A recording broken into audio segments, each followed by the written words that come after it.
деструктивті діни ағым ұстанушы әйелдеріміз бар. Бұл әйелдер мен көбінесе бізде теологтар, психологтар жұмыс жасайды. Енді бір жерде жаңағы сұрағыңыз тұр, неге болар бұндай әрекетке барады деп. Жұмыс процесінде байқағанымыз, деструктивті діни ағымға әйелдер көп жағдайда ер азаматтарына қарай келеді. Егер ер азаматтар деструктивті діни ағым ұстанушысы болса, әйел азаматша міндетті түрде ол отбасын ер азаматына бағынады. 90%-ның діни білімі жоқ. Соның үшін жоғарғы білімі жоқ тіптен келгенде. Сонда тек қана тұрмысқа шығады, ер азаматы қалай айтады, діни білімді қалай береді, міне соны бойына сіңіреді.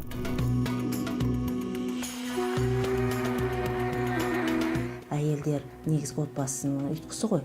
Әйелдерімізде сондай деструктивті ағымға еріп кетіп отыр. Оларда самоанализ жоқ, сыни. Және берілген ақпаратты, былайша айтқанда, ол ер азаматынан келіп отыр ма, жаңа онлайн нелер алады ғой, жаңа білім алады. Сол аралыққа келіп отыр ма, анализ жасамайды, тікелей тыңдайды, соны тікелей ұстанады. Егер жаңағы түгелей анализ жасайтын болса, сыни көзқараспен қарайтын болса, онда ол жолға түспей, жаңағы таза дәстүрлі дінді ұстанатын еді. Ұлты мықты болсын десе, қыз баланы дұрыс тәрбиелеу керек. Тағы да бар ғой, қызға 40 үйден тыю дейді. Рухани байымын дейтін қыздарымыз болатын болса, міндетті түрде діни білімді өзіміздің мемлекеті жаңағы КМДБ-мен рұқсат етілген, бекітілген, одан кейін жаңағы жоғарғы Нұр-Мүбарак университеті бар, сол жерден білім алған біздің әйел азаматшаларымыз бар, профессорларымыз бар.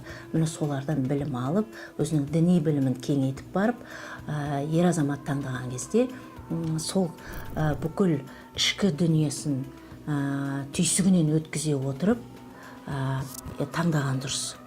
Сонда отбасын жарын таңдауда қателеспейді деп мен ойлаймын.